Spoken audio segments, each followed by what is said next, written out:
Today we're going to be talking about Off to be a Wizard, which was suggested by my old high school friend Nadia. Do I need to talk about Nadia? Thanks Nadia for this great suggestion. We're going to have a lot of fun with it. I'm not going to talk about Nadia. Off to be a Wizard is about this guy Martin. Martin is just your stereotypical nerdy kid. He's got glasses, acne, he drinks a lot of Mountain Dew and eats Doritos, or drinks that Dorito Mountain Dew. Or is it that there's Doritos that taste like Mountain Dew? Either way, someone combined those two food groups and they didn't need to be combined together. He's screwing around on the internet, checking his blogs, trolling on message boards, calling people fart faces, that kind of thing. He finds this big file which controls the very fabric of the universe itself. He can alter all this stuff. He can make himself really buff. He can give himself some nice pecs. Make his teeth really big or super small. Because sometimes, I don't know, maybe people want really small teeth. He can use it to make himself a little bit taller, to make himself a baller, to give himself a girl, so he'll call her. And get a ton of money just into his bank account to buy things like the new Xbox One or an old Nintendo. The feds, they bust in. They say, hey, we know what you're doing. We don't know how you're doing it. You have all this money in your bank account. Where did it come from? You have to tell us. But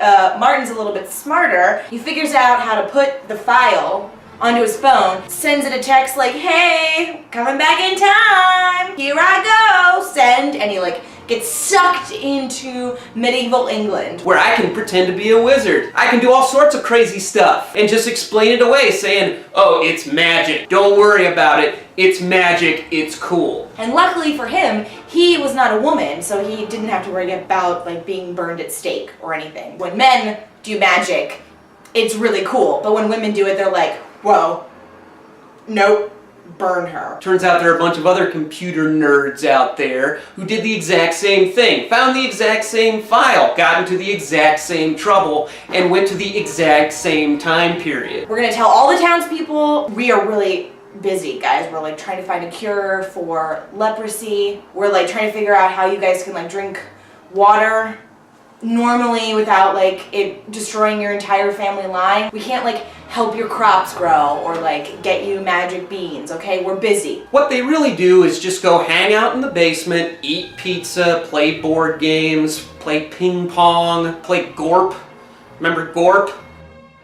Or Asteroid, Pac-Man, just Atari. Not even good video games. First generation stuff, really they'd rather be playing Fallout 4. And no, I'm not being paid to say that. So there's also this other thing called the shell, which is, it's like a shell, it's like a hard shell, it's like a hay. Which basically gives them access to the file at all times. They're impervious to harm while they're in the shell. They are always the perfect temperature. They're never gassy even a little bit. To be in the shell, you have to be in very specific situation. You have to be wearing a hat of a certain height. Your sleeves have to be a certain length. Your wand has to be only so long. You have to clip your nails down to a third of a centimeter. You have to have 4 nostril hairs in one side of your nose, and you have to have a pimple perfectly above the arch of your left eyebrow. Meanwhile, there's this other wizard, Jimmy, who is up to no good. Who calls himself Merlin because he's really creative. Jimmy's I'm Merlin.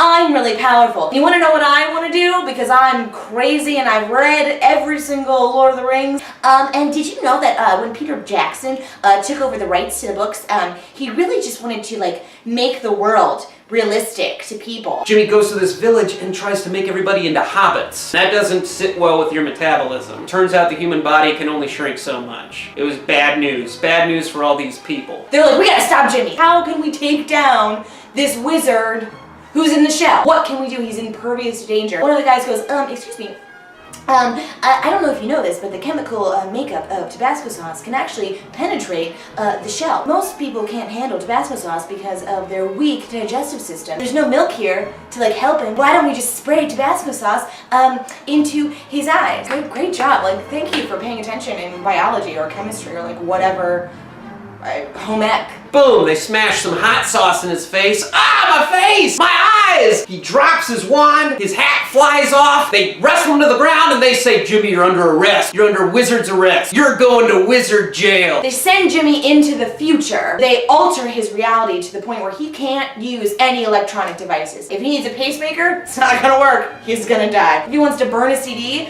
he's gonna download everything from LimeWire. It's gonna like give him a lot of errors. When he actually tries to burn the CD and then he puts it into like a CD player, it's gonna do that thing where it's like, there's no CD found. I needed to listen to Switchfoot! That's what you get for trying to screw around with the fabric of reality, Jimmy. Don't mess with us. We're wizards. Not really. We're just pretending.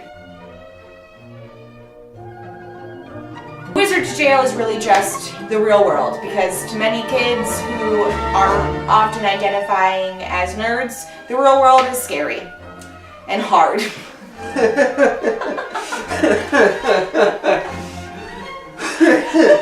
True. It's true. Alright guys, there's going to be a video here, there's one here, and I'm going to put one there for you to subscribe. Video, subscribe, subscribe, subscribe.